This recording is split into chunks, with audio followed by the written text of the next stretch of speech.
মহারাষ্ট্রের ভিওয়ান্ডিতে ভয়াবহ বিপর্যয়, 4 তলা বাড়ি ধসে মৃত 9, ধ্বংসস্তূপে আটকে বহুজনের আশঙ্কা। মহারাষ্ট্রের ভিওয়ান্ডিতে ভয়াবহ দুর্ঘটনা, হুড়মুড়িয়ে ভেঙে পড়েছে একটি 4 তলা আবাসিক ভবন। এই মর্মান্তিক ঘটনায় এখনো পর্যন্ত 9 জনের মৃত্যুর খবর মিলেছে। আহত হয়েছেন আরো বেশ কয়েকজন, তাদের স্থানীয় হাসপাতালে ভর্তি করে চিকিৎসা চলছে। প্রশাসনের আশঙ্কা, ধ্বংসস্তূপের নিচে এখনো বহু মানুষ আটকে থাকতে পারেন, সেই কারণে যুদ্ধকালীন তৎপরতায় চলছে উদ্ধার অভিযান। পরিস্থিতির গুরুত্ব বিবেচনা করে ঘটনাস্থলে মোতায়েন করা হয়েছে জাতীয় বিপর্যয় মোকাবিলা বাহিনী NDRF কে।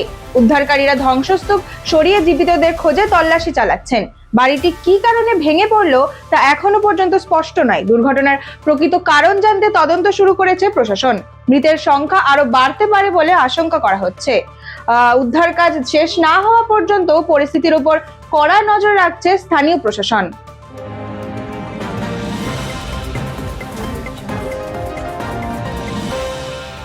বর্ধমান থেকে কাশ্মীরের জঙ্গি যোগ, বেঙ্গল STF এর জালে জৈশ জঙ্গি হামিদ মন্ডল। মুখ্যমন্ত্রীর উপর হামলার ছক ভেস্তে দেওয়ার দাবি। পূর্ব বর্ধমানের রেনেসা হাউসিং থেকে কাশ্মীরের জঙ্গি নেটওয়ার্কের যোগসূত্রের অভিযোগে বড়সড় সাফল্য পেল বেঙ্গল STF। জৈশ-ই মোহাম্মদের সাথে যুক্ত বলে অভিযুক্ত হামিদ মন্ডলকে গ্রেফতার করেছে স্পেশাল টাস্ক ফোর্স। তদন্তকারীদের দাবি, ধৃত হামিদ কাশ্মীরের সাজ্জাদ ভাট গোষ্ঠীর সাথে যুক্ত ছিল এবং দীর্ঘদিন ধরেই জঙ্গি কার্যকলাপের সাথে যোগাযোগ বজায় রেখেছিল। তদন্তে উঠে এসেছে পশ্চিমবঙ্গের মুখ্যমন্ত্রীর উপর হামলার ষড়যন্ত্রের পরিকল্পনায় জড়িত থাকার অভিযোগ রয়েছে হামিদ মন্ডলের বিরুদ্ধে। এই অভিযোগের ভিত্তিতেই তাকে গ্রেফতার করা হয়েছে বলে STF সূত্রে জানা গিয়েছে। ধৃতকে জিজ্ঞাসাবাদ করে তার নেটওয়ার্ক সহযোগী এবং সম্ভাব্য জঙ্গি পরিকল্পনা সম্পর্কে আরো তথ্য জানার চেষ্টা তদন্তকারীরা করেছেন।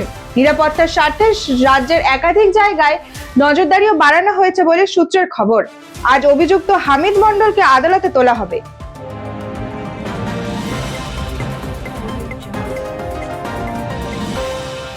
হুগলির মগরায় বৃষ্টির জেরে মর্মান্তিক দুর্ঘটনা, মাটি চাপা পড়ে বাবা মেয়ের মৃত্যু। হুগলির মগরায় টানা বৃষ্টির জোরে ঘটে গেল মর্মান্তিক দুর্ঘটনা।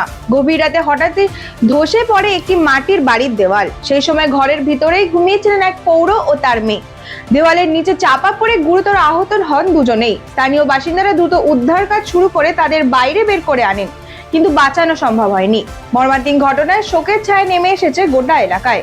পুলিশ ঘটনাস্থলে পৌঁছে তদন্ত শুরু করেছে। প্রবল বর্ষণের জেরে কাঁচা ও মাটির বাড়িতে বসবাসকারী মানুষদের নিরাপত্তা নিয়ে নতুন করে উদ্বেগ তৈরি হয়েছে।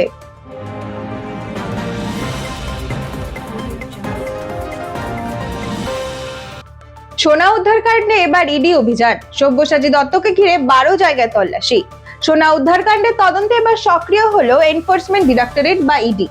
শুক্রবার সকাল থেকে কলকাতা শর্ট স্ট্রিট, খিদিরপুর সহ মোট 12টি জায়গায় একযোগে তল্লাশি চালায় কেন্দ্রীয় তদন্তকারী সংস্থা। তদন্ত সূত্রে জানা গিয়েছে, প্রাক্তন তৃণমূল বিধায়ক ও বিধাননগর পুরসভার প্রাক্তন চেয়ারম্যান সব্যসাচী দত্তকে সাথে নিয়ে তার বিভিন্ন ঠিকানায় তল্লাশি চালানো হয়।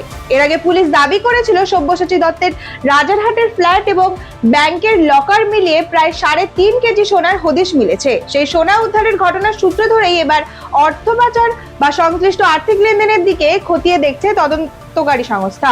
তল্লাশি অভিযান থেকে কি তথ্য বা নথি উদ্ধার হয়, সেই দিকেই এখন নজর তদন্তকারী সংস্থার। তদন্তের অগ্রগতির সাথে সাথে এই ঘটনায় নতুন তথ্য সামনে আসতে পারে বলে মনে করা হচ্ছে।